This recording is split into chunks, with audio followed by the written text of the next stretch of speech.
Hey folks, Tim with Old School Tips and Techniques. What I'd like to bring to you folks this week is a little bit of this versus that. And I get some people reaching out to me here and there, kind of bouncing off. Yeah, you see me jump back and forth between split and 3 under. And I started thinking, well, there's a whole list, got a list right here, of this versus that a lot of people go back and forth with which right, which wrong. And again, you and I know it's all personal preference and what works for you. So I want to go over a list here. Hopefully we'll ruffle some feathers here and there, but let's kind of do a this versus that this week. We'll be right back.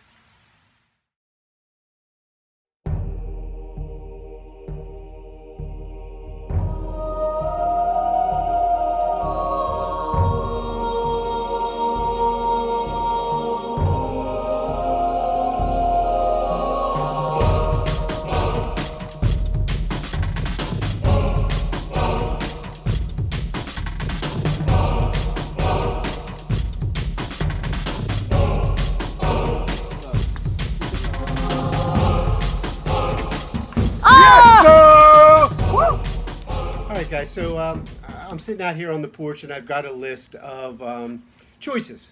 And choices with archery is basically going to be, is it option A or is it option B? And again, all these videos, it's my personal preference, but this list is not really my personal preference. This is kind of facts. Let's jump in with it and we'll see how this goes. Hopefully I'll ruffle some feathers. It's always fun to do that a little bit here, but all right, let's look at quivers. Bow quiver versus no bow quiver. Okay, it's always going to be more accurate to shoot a bow without a quiver because the quivers are going to torque the bow. I mean, every quiver out there is going to torque it in some direction. So if you're just looking to, shoot 3D, carry your arrows on your hip, that's great. Chuck Adams, who was, a fantastic hunter, he never put a quiver on his bow, and he was a tuning accuracy nut. And he always chose a side quiver. For me, I like my arrows on a bow, so I'm going to choose option B. It's more convenient when I go up a tree stand. I like to get up, hook in, and sit down. I do not want to even take that extra 30 seconds to screw something into my tree to hang my arrows on. I want them on the bow. I want them right there 24/7. So for me, option B, I want my quiver on the bow. All right, let's go to the next one. I have a bow here that I tried. Went back to Lancaster Archery, and I kept hearing a lot about their low bow, which is a carbon riser ILF bow, but I wanted to give it a try because my buddy Alan at 10 Ring Strings was saying, hey, it's so quiet, it absorbs so much energy. So I checked out a couple YouTube videos. 100% right.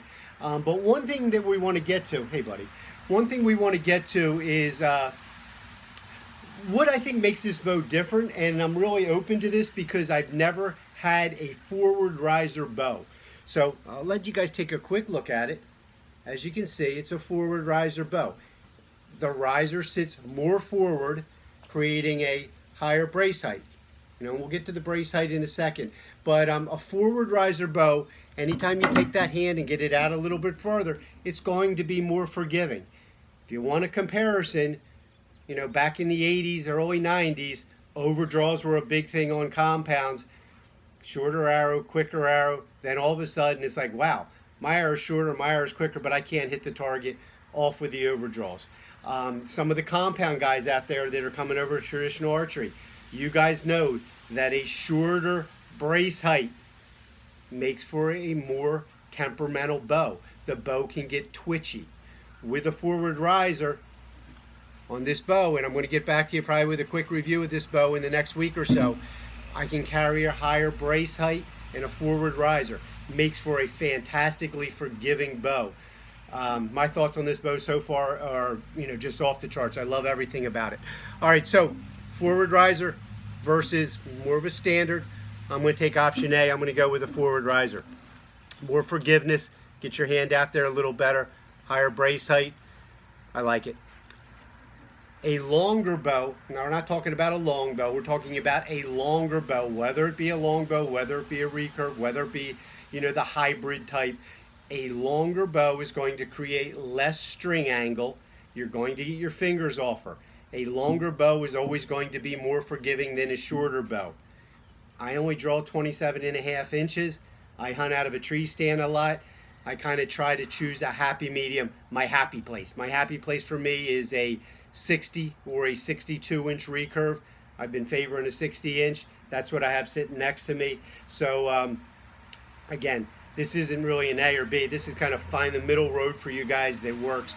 My middle road is not a 54, not a 56. I want a 60-inch recurve, 62-inch longbow, and then if we get too high, 66, 68 inches, I just bump into everything with them, so they're out. So I'm gonna choose right the middle of the road on this one. All right, folks. Next thing on the agenda here, a arrow rest versus shooting off the shelf. An arrow rest is always going to be more forgiving than shooting off the shelf, especially if you use some type of cushion plunge or burger button. It's not hitting a hard shelf. It's going to have a little bit of give you a little bit more forgiveness. Off the shelf, you usually have much more contact, no matter how you build up the shelf and how fancy you do it. But some people like it a little bit closer to their hand. A rest is going to elevate it a little bit. My choice, I'm not going to make one. I kind of like both of them. With the new bow I'm shooting right now and fiddling around with, I kind of like it on the shelf. I'm just going to make sure I spend a little bit more time tuning. However, in the big picture, shooting off a rest is always going to be a little bit more accurate, going to give you a little better arrow flight. All right, on to the next one. Heavier mass weight bows versus light bows. Let's just take a Howard Hill longbow. If anybody's ever shot them, American semi-longbows, they are very light in hand. I think this is going to be a middle of the road. Very light in hand is going to be unstable. You're going to kind of be floating a little bit. You're not going to be able to hold on target as, it's just common sense. You're not going to be able to hold on target as better unless you have a heavier mass bow. However, we can go too heavy. I don't want to carry a bow around the woods all deer season with 6 arrows in it, a heavy, 21-inch metal riser, and a few other bells and whistles, a stabilizer on it. I just don't want all that mass weight. So, in the scheme of things, yes, a heavier bow may be forgiving. A lot of people like the lighter carrying weight. We got to find the happy place again here, guys. Middle of the road. Light arrows versus heavy arrows. Light arrows are faster. They're going to cut your gaps down. But again, I think this may be a middle of the road, because if you go too heavy on the arrows, 12 grains per pound, 14 grains per pound, they get loggy in flight. There's just like the arrow doesn't have any life to it. And I like to stay around 9.5 grains per pound. And just, so folks of you that don't understand that, if you're at 10 grains per pound and you're shooting a 50-pound bow, that is a 500 grain arrow. If you take that bow poundage up to 60 pounds, you're going to be shooting a 60 or 600 grain arrow. That's at 10 grains per pound. My dog's pestering me here, guys. So I like to stay personally at 9.5. I found that to be my happy place, my middle of the road. But if you guys get too light, if you get down around 8 grains per pound, your release has got to be that much better, because that arrow is going to magnify any releases. It's going to be impressive. It's going to be quick. It's going to make all the bowyers look like they make 200 feet per second bows. Be careful of that. Okay, be careful of too light. Be careful of too heavy.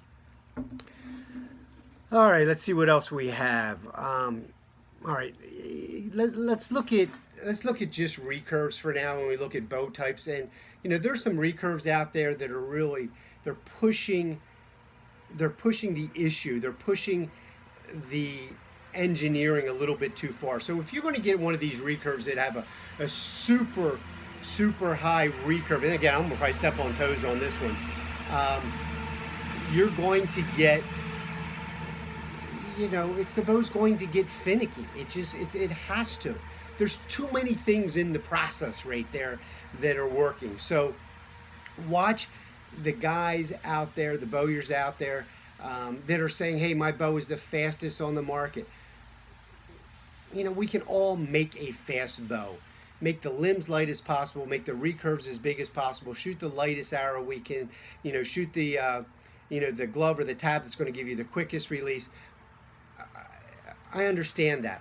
Um, Choose middle of the road here again, guys. I hate to go back onto the middle of the road, but that's where it's at. If your bow is super quick, you are going to have accuracy issues. If your bow is super slow, you're going to have giant gaps and you're going to have accuracy issues. Try to find something right in the middle.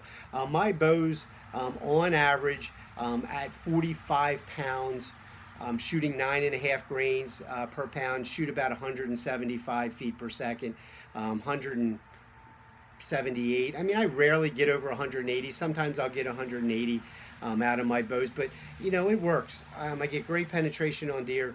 I'm happy with that, and I'm happy with the forgiveness that I get with that arrow combination. Gloves versus tab, as far as a release goes. Look at it like this. Compounds these days, for most part, all shoot trigger releases. Reason being, they put a D loop, you hook it in, and there's nothing touching the string. That means it's coming off perfectly straight. The more you have between your fingers and the string, the more that has to clear the string. Okay, so with that in mind, a big bulky glove is going to have more to clear the string than a tab. So a tab is probably going to give you one of the very best releases, especially if you go with a 1/4 inch surface tab, which are very slick. So there you have it. If you want the most accurate, you're just getting into this, I would say go to a tab and stick with it. I have a hard time with a tab. I like to feel a little bit more on my face. For some reason, I don't feel a whole lot with the tab. I kind of still jump back and forth because it's kind of what I do. But a tab is going to give a better release. Take a look at Olympic shooters. I've yet to see one shooting a glove. Okay, so the guys out there that are all pro glove and think it's the best release in the world, if it was the best release in the world, some of our Olympic archers would have a glove attached to their hand rather than a tab. Next on the agenda, let's see what I have. I think we're running out here, guys. I think that's about all I can touch on today in this quick segment. I've got everything covered all the way up the line. So there you have it. Reach out to me in comment sections if you have some questions. I'm sure as some members out there realize, I do get back to you. I try to go back on some of the old videos and see if anybody had made any responses. Click the like button, click the subscribe button. I do appreciate it. Makes me have a little more interest in getting together and doing these kind of sit-down videos. Have a great day. We'll catch up with you again. See ya.